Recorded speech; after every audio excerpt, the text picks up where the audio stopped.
All right, let's get right into it. Today, we're going to deconstruct a fascinating blueprint for a creative project that is designed to completely sidestep the competition.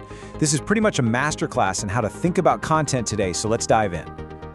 So here's the big question, right? It's the one every single creator on the planet is asking.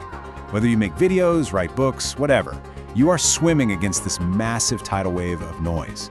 So how in the world do you get noticed? And more importantly, how do you build something that actually lasts? Well, to even start to answer that, we have to understand the core problem. Let's call it the creator's dilemma.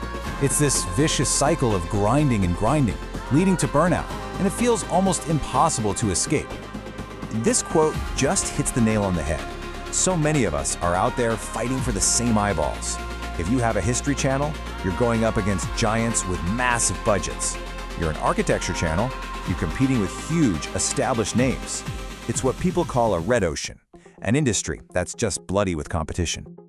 And this means the answer isn't just to work harder, to grind more, or to shout louder than everybody else in that crowded room. No, the answer is to find a completely different room, or, even better, to build a brand new one from the ground up. Okay, and this is where the strategic genius of this whole idea really kicks in. Instead of trying to be the best history channel or the best fiction channel, this blueprint is about creating a whole new category. You don't try to win the game, you invent a new one. So what is this new category? Let's call it archaeofiction. Think about it. It's not a dry documentary which can feel a little too academic for a lot of people, and it's not some baseless conspiracy theory thing which can feel, a little too silly. It carves out this brand new space by weaving a fictional, emotional story through real-world locations and mysteries. And this brings us to a really cool business concept called a blue ocean. Instead of fighting it out in that bloody red ocean of competition, you create a new uncontested market space, a space where the rules haven't even been written yet, and you get to be the first and only player. This right here, this is the absolute heart of the whole idea. Audiences today are completely obsessed with lore.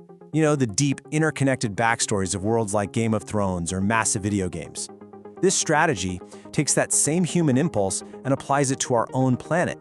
It treats real places we can actually visit as part of a grand fictional story. It is just brilliant. So, that's the big idea. But how do you actually pull it off? Let's deconstruct the three core pillars of this strategy.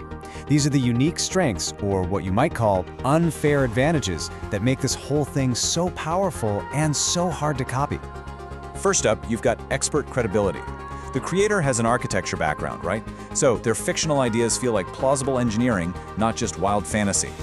Next is the serialized storytelling. By creating an ongoing saga, you give people a reason to keep coming back, which, as you know, is absolutely crucial. And finally, the real game changer, AI-powered production. Just a few years ago, creating cinematic visuals for a project like this would have been impossibly expensive for one person. AI changes everything. And when you put those three advantages together, what do you get? Something totally unique. This is a project that literally couldn't exist without this specific creator's blend of skills in architecture, storytelling, and new tech. It's not about trying to copy a trend, it's about inventing a brand new format from scratch. Okay, but look, a great idea is only half the battle. The true masterstroke here is how you build an audience around it. This isn't just about pushing content out into the world, it's about co-creating a world with your audience. This whole thing requires you to think differently about what content even is. The big, polished episodes, they're just the tip of the iceberg. The real magic, the stuff that builds a die-hard community, happens when you share the creation process itself, when you invite the audience behind the curtain. What does that actually look like? Well, think about all this stuff.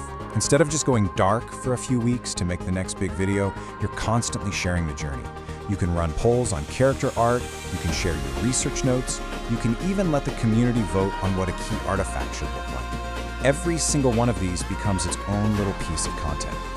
So, and this is the crucial part, when a viewer's vote helps decide what an ancient tool looks like, and then they see that exact tool show up in the main episode, they're not just a viewer anymore.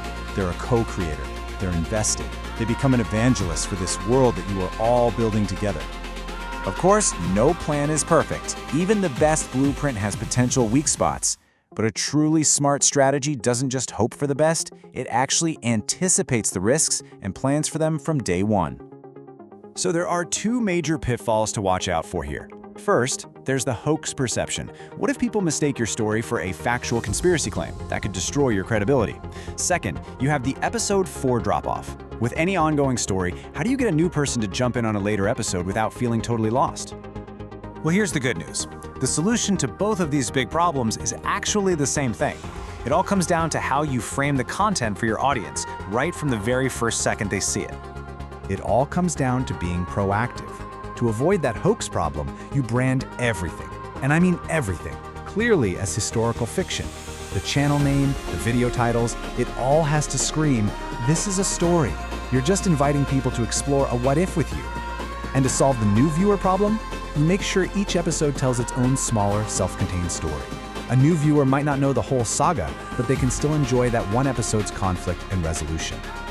So as we wrap this up, what's the big takeaway from this entire blueprint? It's really a fundamental shift in how we need to think about creative work in such a crowded world. Success isn't about outworking everyone in a market that's already saturated. It's about finding that empty space, that genre gap, and building something new that is uniquely yours. It's about using your specific set of skills to create a world where you are the expert, you are the guide, you are the one and only authority. And that leaves us with one final big question to think about. In an age where there are infinite stories, is the most powerful thing a creator can do not just to tell one, but to build an entire world, and then invite an audience to come live inside it with them? It's definitely something to consider.